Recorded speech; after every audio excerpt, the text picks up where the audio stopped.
त्रयोदश सर्ग अथ समवर्णनम।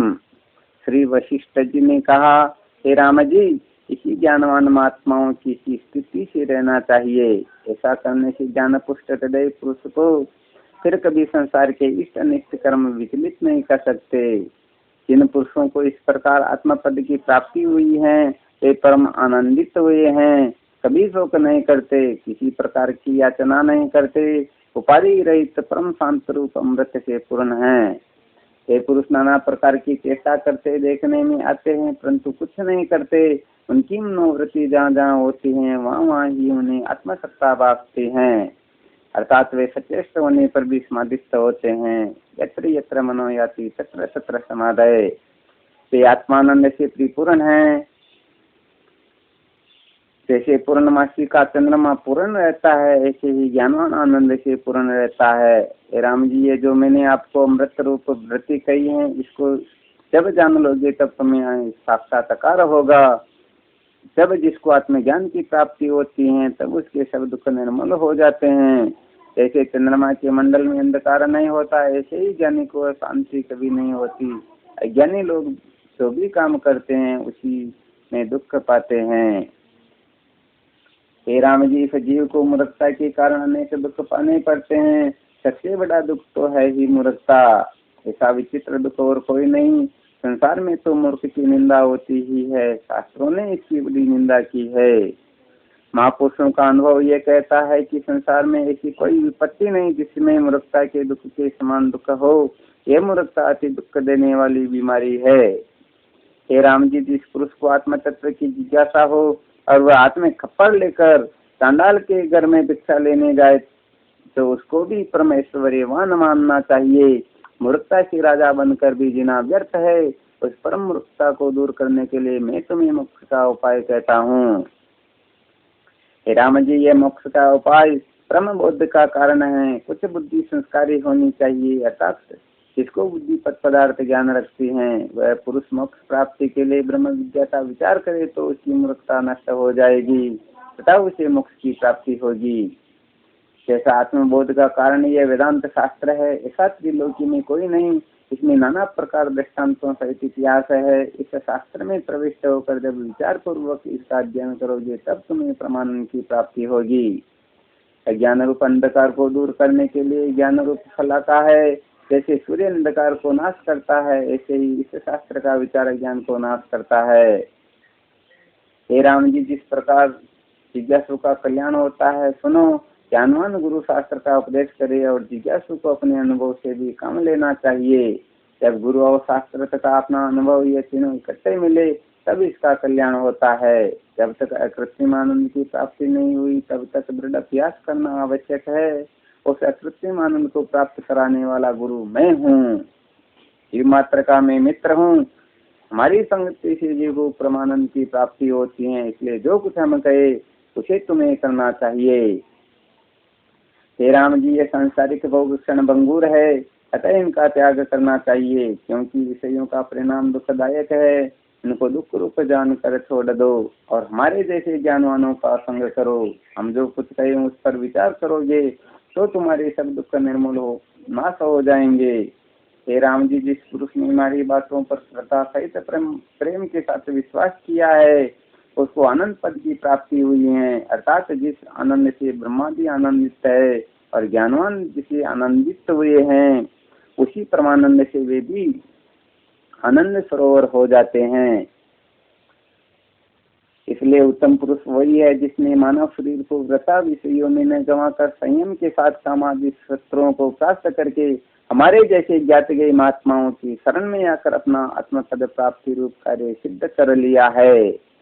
इसने सत्पुरुषों की सदवचनों और शास्त्र के विचार द्वारा दृश्य को अदृश्य जाना है। वह निर्भय हुआ है। आत्म विषय में प्रमाद करने से जीव दीन हो जाता है। ज्ञानी का हृदय कमल तब तक संकुचित रहता है जब तक कृष्णा रूप रात्रि होती है। ज्ञान सूर्य का उदय होते ही कृष्णा रात्रि का तंताभाव हो जाने पर हृदय रूप कमल आनंद से खिल जाते हैं। हे राम जी, जिस पुरुष ने परमार्थ के मार्ग को गौण और संसार को प्रधान माना है, वह सांसारिक भोगों में मग्न रहकर जानबूझकर में हानि करता है। वह इस बात को भली भांति जानता है कि यह सांसारिक सुख भोग अपात्रमणीय और परिणामी नितांत दुखदायक है, परंतु फिर भी प्रमादवश ऐसा कर ही बैठता है। ऐसा मनुष्य उस अज्ञानी मनुष्य से भी अधिक मूर्ख है, तो प्रमाद नहीं अपितु ज्ञान के वश से ही संसार की ओर खींचा हुआ है। उसको आत्मा महिमा का किंचित भी परिचय नहीं, परंतु प्रमादी मनुष्य आत्मा सत्य के विषय में अल्पाधिक परिचय रखते हुए भी जो आत्मा विमुख हुआ है, ये उनका अक्षम्य अपराध है।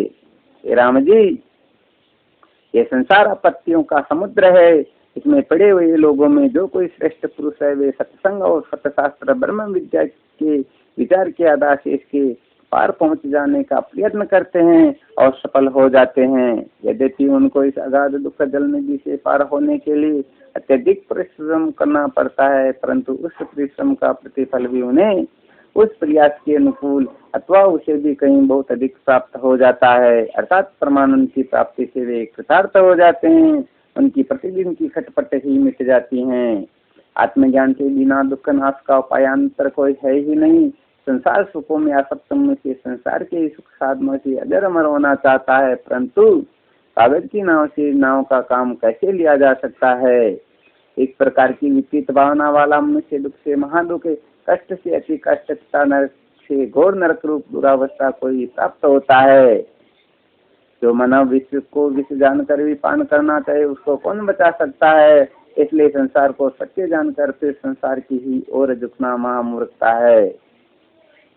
हे राम जी, जो पुरुष आत्मपद को कल्याण रूप जानता हुआ भी आत्मपद प्राप्ति की अभ्यास छोड़कर संसार की ओर दौड़ता है, वह इस प्रकार का काम कर रहा है जैसे किसी को घर में लगी हुई आग का ज्ञान तो हो, परंतु फिर भी वह तरण की सैया बिछा कर सो जाए तो उसका परिणाम जैसे बिना नाश से और कुछ नहीं हो सकता। इसी प्रकार आत्म प्रमादी लोग भी अपना नाश जानबूझकर करते हैं।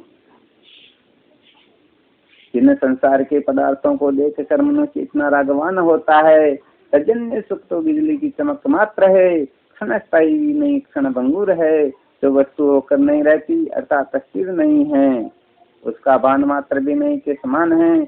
इसलिए यह संसार के सुख दुख आगम पाई है। श्री राम जी, यह संसार विचार से भासता है और विचार करने से लुप्त हो जाता है। यदि विचार करने पर भी संसार का अभाव सिद्ध न होता तो तुमको उपदेश करने की आवश्यकता न थी, परंतु ऐसी बात नहीं। उपदेश का व्यर्थ नहीं है, इसलिए सर्वथा पुरुषार्थ चाहिए। जैसे आत्मा में दीपक होते हुए यदि कोई कुएं में गिर जाए तो यह उसकी मूर्खता है, ऐसे ही संसार ब्रह्म के निवारण करने वाले गुरु और शास्त्र के विद्यमान रहते हुए भी कोई उनकी शरण में न जाए तो वह मूर्ख है।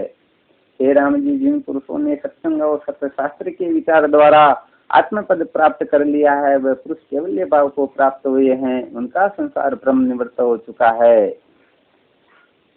हे राम जी, यह संसार मन से उत्पन्न हुआ है, जीव का कल्याण बांधुओं से नहीं हो सकता, धन की या प्रजा पुत्र पुत्रादिकों से भी नहीं हो सकता, तीर्थों और देव द्वारों के सेवन मात्र से भी नहीं हो सकता, किंतु केवल मात्र मन के जीतने से हो सकेगा।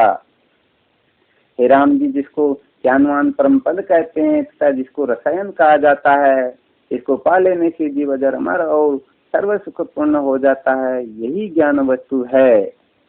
उसको प्राप्त करने से साधन क्षमता और संतोष है, इनसे ही ज्ञान उत्पन्न होता है। आत्मज्ञान रूप एक वृक्ष है, इसका पुष्प है शांति, स्थिति इसका फल है। जिस पुरुष को यह ज्ञान प्राप्त हुआ है वह शांतिमान हुआ है, वह संसार में निर्लेप रहता है, उसको संसार के भाव अभाव का स्पर्श नहीं होता। जैसे आकाश में सूर्य उदय होता है तब जगत की क्रिया का प्रारंभ होता है, जब वह अदृश्य हो जाता है तब क्रिया भी लुप्त हो जाती हैं। उस क्रिया के होने में जैसे आकाश क्यों का त्यों है, ऐसे ही ज्ञानवान सदा निर्लेप है। इस आत्मज्ञान की उत्पत्ति का उपाय ये मेरा श्रेष्ठ शास्त्र है। हे राम जी, जो पुरुष इस मोक्ष उपाय शास्त्र को श्रद्धा संयुक्त होकर पढ़े अथवा सुने, वह उसी दिन से मोक्ष का भागी हो जाता है। मोक्ष के 4 द्वारपाल है, उनका वर्णन करके मैं तुम्हें सुनाता हूँ। इनमें से एक भी जब वश में हो जाता है तो जिज्ञासु की मोक्ष मार्ग प्रवृत्ति हो जाती है। अब चारों के नाम सुनो। हे राम जी, इसके परम विश्राम का कारण है और यह दृश्य प्रपंच मरुस्थल की नदी के समान है। इसको देखकर अज्ञानी मनुष्य उन मृगों के समान भटक रहे हैं तो मरुमरीचिका में जल बुद्धि करके प्रांत हुए दौड़ते हैं, परंतु शांति से वंचित ही रहते हैं। जैसे मरुस्थल के प्रांत प्यासे और परम दुखी मृगों को बादल बरसने पर ही प्यास की शांति और तृप्ति मिल सकती है, अन्यथा नहीं। इसी प्रकार अज्ञानी पुरुषों को भी उस समरूप अवस्था के बिना शांति नहीं प्राप्त हो सकती। हे राम जी, समय ही परम आनंद है, समय ही परम पद है तथा कल्याण प्रद है। इस पुरुष ने संसाधन को पा लिया है, उसने संसार समुद्र को पार कर लिया है, वह परम प्रसन्न है, उसके शत्रु भी मित्र हो जाते हैं। हे राम जी, जैसे जब चंद्रमा का उदय होता है तब अमृत कण जड़ते हैं, शीतलता होती है, इसी प्रकार जिसके हृदय में समरूप चंद्रमा का उदय हुआ है उसके सब ताप मिट जाते हैं, वह परम शांतिमान हो जाता है। हे राम जी, ये सम ब्रह्म अमृत के समान है।